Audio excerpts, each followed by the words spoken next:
Good afternoon, everybody. Thank you for your patience. Can everybody hear me? Perfectly fine. Okay. So I am Heidi van Heerswingers. I'm responsible for the pharmaceutical and medical device business in our company Videojet, which is a global leader in coding and marking. And I'm happy to be here today. I hope you have already enjoyed a nice lunch and the momentarily very sunny city of Paris. No snow, so keep it that way. And the topic of this Learning Lab sessions I would like to talk about is all about barcode quality, specific to serialized packaging. You may have received all a nice packaging, and you see some coding and marking on it. Well, this is a topic I would like to talk about. We'll start with some legislation, just see what the legislations say about barcode quality. We'll have a look of what influences may have on your barcode quality, what norm is there to verify that quality, and then how you can, you yourself as a company, test that.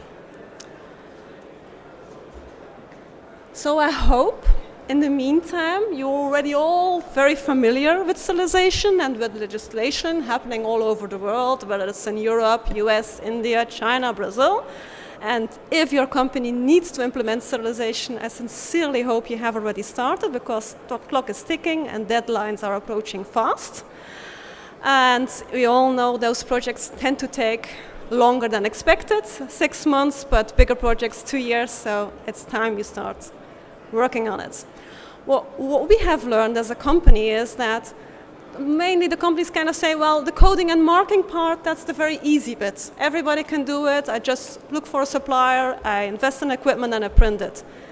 It's not that easy as it sounds, and it's also, people tend to forget this is a crucial part, because if you don't have a code on it, well, you can't serialize, there's no track and trace, there's no patient safety, and in the end, your reputation of your company is gone as well. Okay. So, if we have a look at since we're in Paris, I'm not going to go over all the legislations globally. I will just focus on the European Medical Falsified Medicine Directive and have a look what is stated in there around the barcode quality. So one of the points it says, ensure that the structure and printing quality of the two-dimensional barcode encoding the unique identifier allow for high-speed reading and minimization of reading errors. That's very nice worded, but what does that mean? Luckily for us, they also publicized some technical guidelines and supplements, a little bit further detailing what they mean with that. So one of those is said, okay, manufacturers shall print the barcode on the packaging on a smooth, uniform, low reflecting surface. That's quite clear and obvious. And then they also say that the readability of the DataMatrix code throughout the supply chain should at least be 1 year after the expiry date of the pack, or 5 years after the pack has been released for sale, whatever comes first. And then they also refer to a quality of printing, an ISO standard. We will come to that topic a little bit later in more detail. And they kind of also specify which parameters you need to test to obtain that quality. So, is there a formula for applying a nice high-quality barcode? What could prevent you from not fulfilling whatever we saw on the specifications in the legislation? What influences are there? There's a couple of them. It's just not just one approach. The first one is the printing technology. You need to figure out, okay, what I'm going to print on, what is best for me, because printing technologies, there's a wide range of printing technologies, thermal inkjet, laser, thermal transfer printing, label print and apply, and you need to look at, for your company, your product, what is the best solution. All have pros and cons. A second important factor is if you're working then with a printing technology that requires ink or ribbon, you have to have a look at that ink. Is it fast drying? Is it resistance to abrasion, resistance to humidity? How good is the darkness of the ink? These are all factors who can influence your barcode quality. Then you're setting parameters. Where will I going to position my product? Are you going to position my printing unit farther away, closer away? What software? How do I communicate? This is all important because it can give some hiccups. A fourth one, very important, a lot of the time underestimated, is your carton quality. Carton quality A can be completely different than carton quality B. It can depend on the glossiness of your cartons, your absorption rate of your cartons, the cleanliness of your cartons. These are all factors influencing your barcode quality. Production environment, again, I know most pharmaceutical medical device companies, production environment is quite under the control, but still, you can have fluctuating temperatures, you can have humidity, you can have electrostaticity occurring. Again, all these have an impact on your barcode quality. And finally, have a look at your line integration, because if you have vibration on the line, again, your barcode quality can go just way out of scope. If you have accelerating speeds, if your speed is not constant, all these factors you should really look at, and also the positioning of your printing equipment. Because if you do not take care of all those factors, this could happen, theoretically.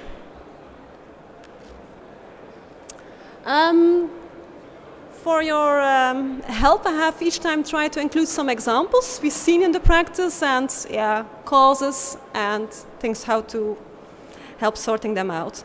In this specific example, which is a barcode marked with thermal inkjet technology, which is a drop-on-demand technology, you can compare it with your HP office printer. You can clearly see there's those white lines running through the code. So there can be different causes about that. It's stated already, there can be dust, because you're printing and your carton irradiates a little bit of dust. That dust can go to your print head and clog your nozzles where your ink come out, causing some nozzles not be able to print and having white lines. Also, electrostaticity could cause this, because if you have a lot of staticity on your line, your ink drops could really reflect back to your print head, and then again clog your nozzles, causing again those lines. And then you could have some defects in the print head as well. So it's important in your environment, one of the many parameters, that you have a dust-free and electrostatic-free environment. If you have a look at another example, this time it's laser marking. You can see here, this is the same carton we marked on. We used the same laser equipment. Well, we've marked with different wavelengths. A laser can come in different wavelengths depending on the substrate or product you want to mark in. And if you look here, you can see that one example is more nicer white and the other one is more yellowing. And that's really occurring to the different wavelength. One wavelength is burning more the carton. And we've learned that relating to contrast, because the yellowing one, you will have a poorer barcode quality. So the contrast on the right-hand example is far much better. When we were going through the legislations, we saw that the European Falsified Medicine Directive was also referring to an ISO norm, specifically the 15415. So what is this norm about? It's a method, in fact, for assessing the quality of the data matrix. And it looks at a couple of parameters. To put it plainly, it will look if the white elements are as big as the black elements, if the contrast between the white and the black elements are strong enough, if your data matrix is square. And it will also look that when you have dark elements, that they are evenly dark, that not one is less or more darker than the other one. These are the parameters it's going to look for. And it's going to test each parameter individually, and I would give it a quote, a quality mark. And the combination of that, the poorest one, will result in your overall barcode quality. But what is important?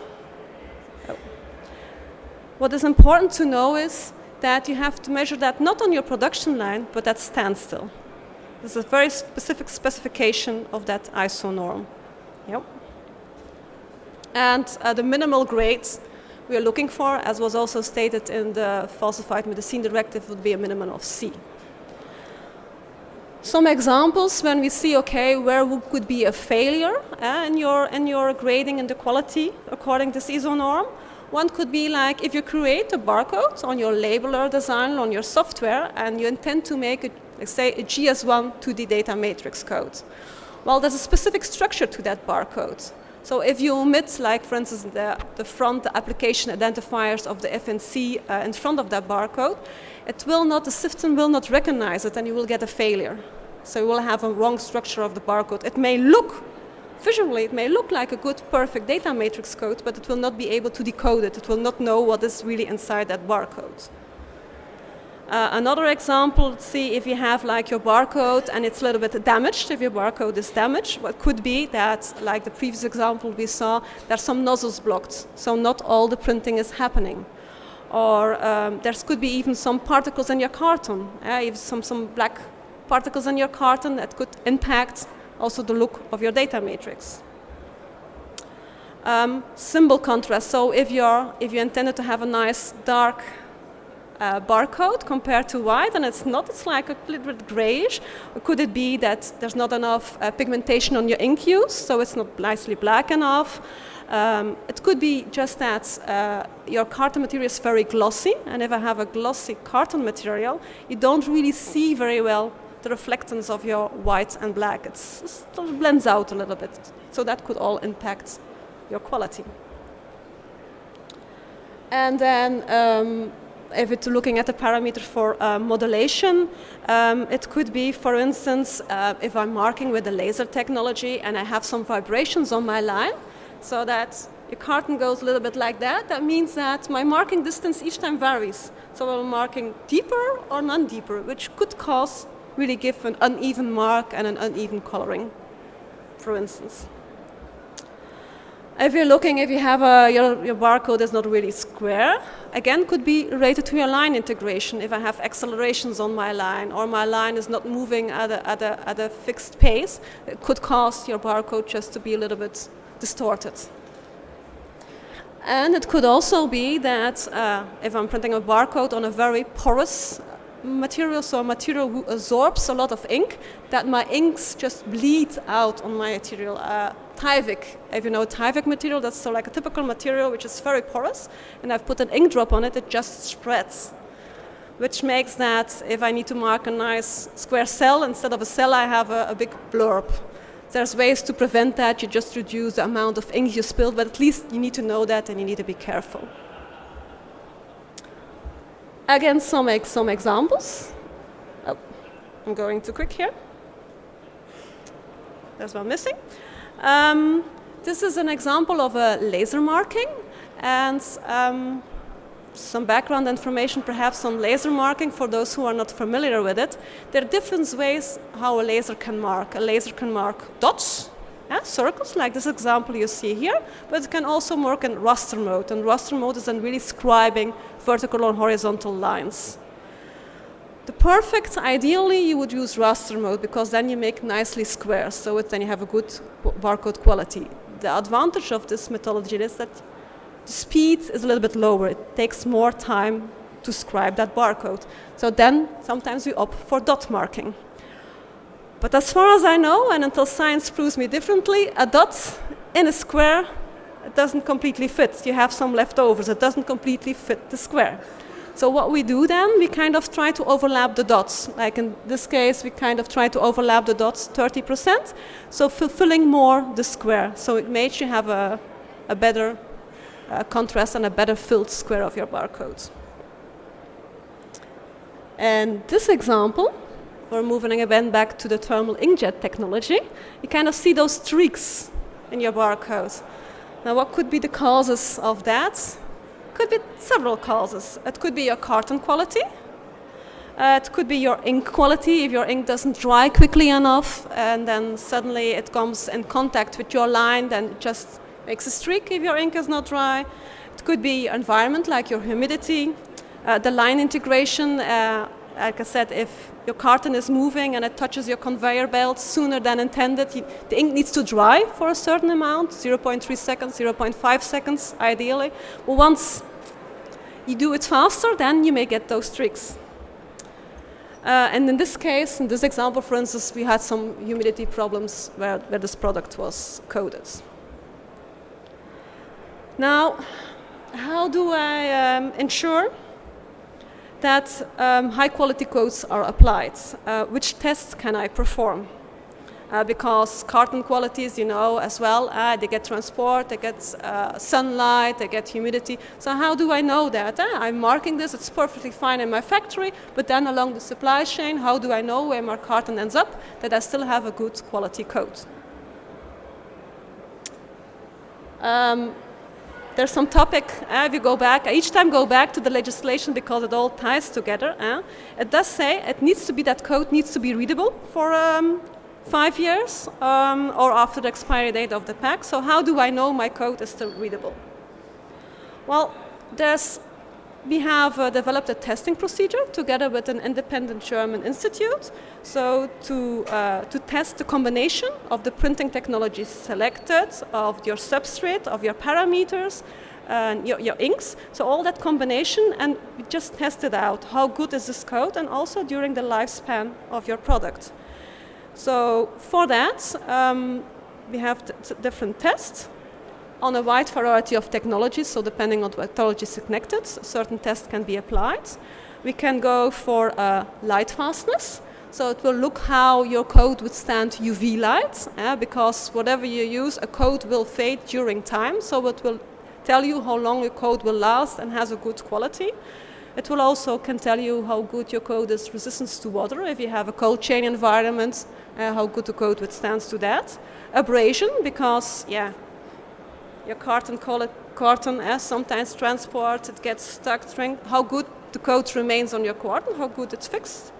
The drying time, because in your lines we said ideally you need some time to let the code dry, so how quickly does it dry?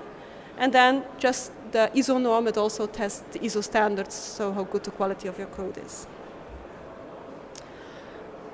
What I just would like to point out of this test, so normally if standard light fastness tests are performed, they look at a wool scale test. Now a wool scale test goes out from a black square, but doesn't really suit us in serialization because we're not printing full black squares, we're printing a DataMatrix code with white and black cells. So that test has slightly been adopted to correspond to that, and we really test a DataMatrix code to see how the DataMatrix code withstands UV light, not the black square, which gives a far better indication on how good your code is.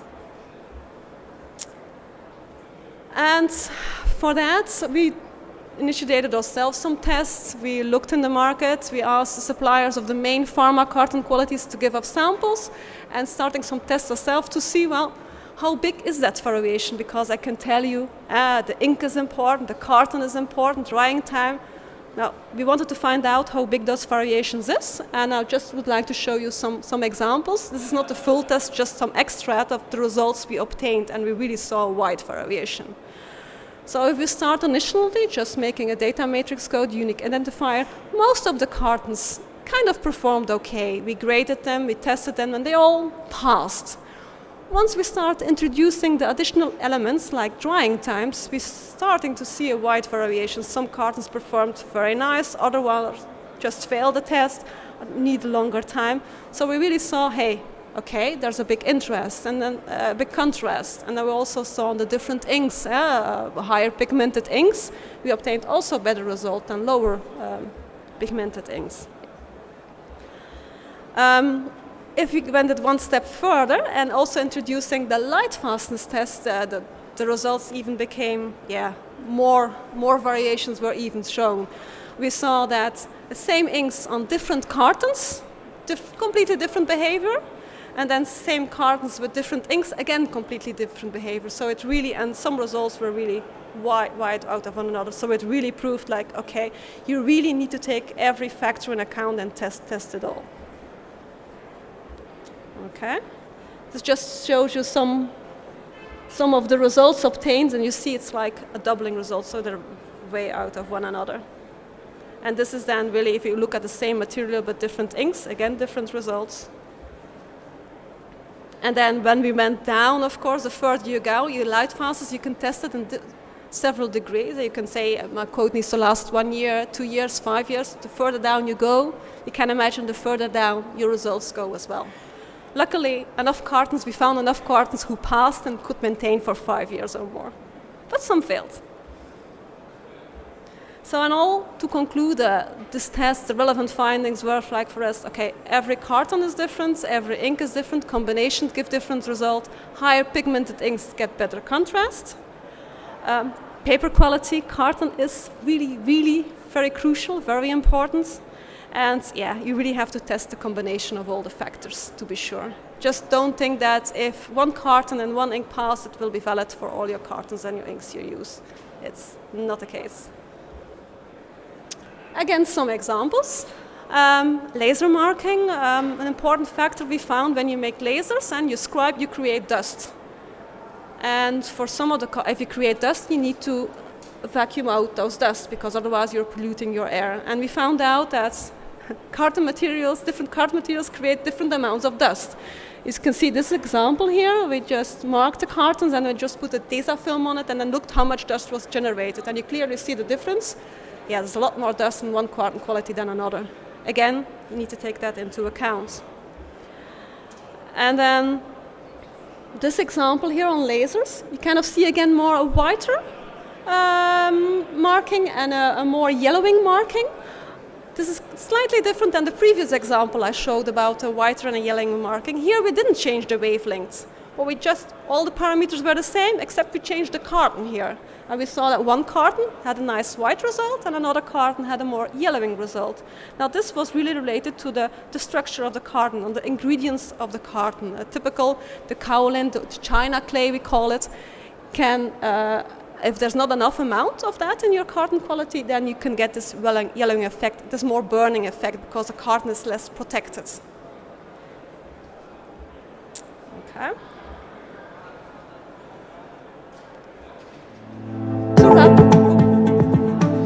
To wrap up,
I hope this nice little short video with very nice music kind of summarized everything I kind of said and showed you, I hope I have proven how important it is to test your ink, your carton, your printing technology, combining it together.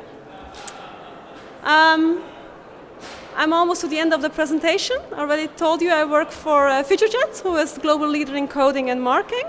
We have a broad range of different printing technologies, running thermal inkjet, laser, thermal transfer, labor print and apply. We support our customers with validation, IQ/OQ documentation, testing services. We're a global company. We try to be wherever our customers is. We are in 135 countries present with our products, and we have a specific also, for our pharma and medical device customers, we have a specific dedicated team who only focuses on that, whether it's on sales, on project, on support, so we have a dedicated team on that. And to help you further, a little bit of knowledge, we also have a nice Videojet Pharma line app, which you can download on your Google or Apple, and you find everything on the products, different substrates, different products. Just Google it up, you find the information, you can just say I have a bottle and I want to mark a DataMatrix code, how could it look like with different technologies. You can find all that nice information there together with some case studies, white papers. Should you have any further questions, we also have a booth here, K45, or you just can ask me and come and find me. So I thank you for your time.